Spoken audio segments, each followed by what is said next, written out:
A report from the Parliamentary Budget Office indicates that personnel costs account for 60% of Ottawa's spending. With the country's debt mounting, is there room to actually cut expenditures in this area? We're joined by the Parliamentary Budget Officer, Yves Giroux. Thanks very much indeed for coming on the show. You're out with this report, you and your colleagues. Just remind us what the main findings were. I think one thing is very interesting. The number of civil servants has not been rising, but their compensation has been. Yes, the data stops at 2018, because that's the latest numbers that we have received from the government. It takes a bit of time to collate that information. And we find that total compensation per employee has increased.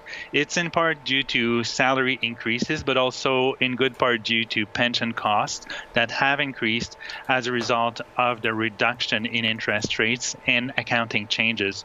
And I'd like to point out that personnel expenses represent 60% of government operating expenses. It's not 60% of all government spending, because government spending in Canada at the federal level is mostly transfers to individuals, OAS and EI, and transfers to other levels of government. So it's an important distinction. And we provided this tool to parliamentarians and Canadians so that they can look at which institutions have increased their pay or their pay package or their personal costs, because that was difficult to find with the tools that the government itself is releasing to parliamentarians and Canadians. There's quite a bit of transparency, but all the information on personal expenses is not always available in one place that's easy to understand and easy to use. So that's why we released this tool this morning.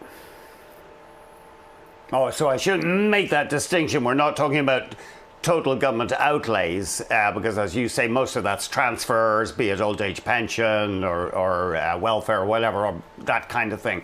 But it's government actual operating expenditures. Yes. And the other components of government operation. Go ahead. Sorry, Yves, I was just going to say, sorry for cutting you off. I was going to say, has the rate of increase of compensation for government employees been outpacing compensation for private sector employees, or did you do any kind of comparison there? Well, we didn't do any comparison. It's not one of our traditional reports where we compare the rate of growth and we perform a lengthy analysis.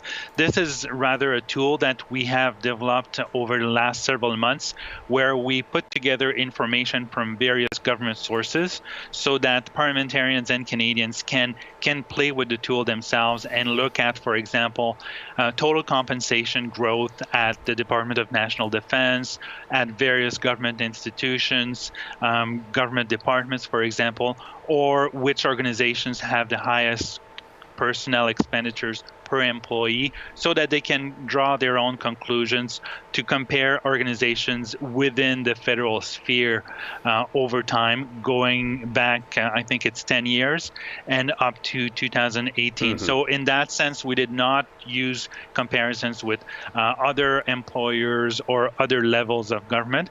It's not a report per se. It's a tool that's available on our website, and people who are interested in these things can also download some of the information, some of the raw data, and do the permutations that they want, or the analysis they want to perform themselves. So in that sense, it's not a report in the traditional sense where we come up with analysis and conclusions. It's rather a tool for people to use if they want to analyze federal compensation costs by organization by themselves.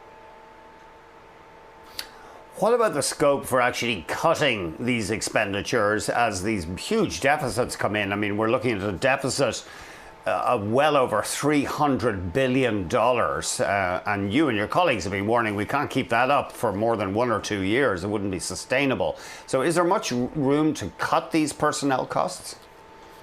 Well, in an organization or a series of organizations as big as the Government of Canada, with probably over 300,000 employees, not counting Crown corporations. There is for sure scope for reorganizing the work that people do, reducing some things that have been done in the past that are no longer necessary.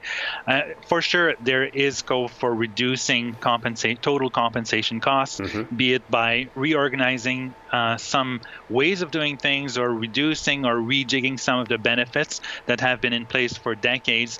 But this is obviously a policy decision that the government can make, and that Canadians will also have to decide collectively: do we want a bigger public service, a smaller public service, a different public service? Because the way that the government has operated since the start of the pandemic, many people have been working from home. Some people have not been able to work for periods of time. And it's up to decision makers, deputy ministers and political decision makers to make these trade-offs as to whether we can afford to do with fewer public servants, or do we absolutely need to maintain the same level of public servants? What we wanted to provide was the tools for parliamentarians to do that analysis by themselves, depending on the choices that they see are the necessary choices that people want or need to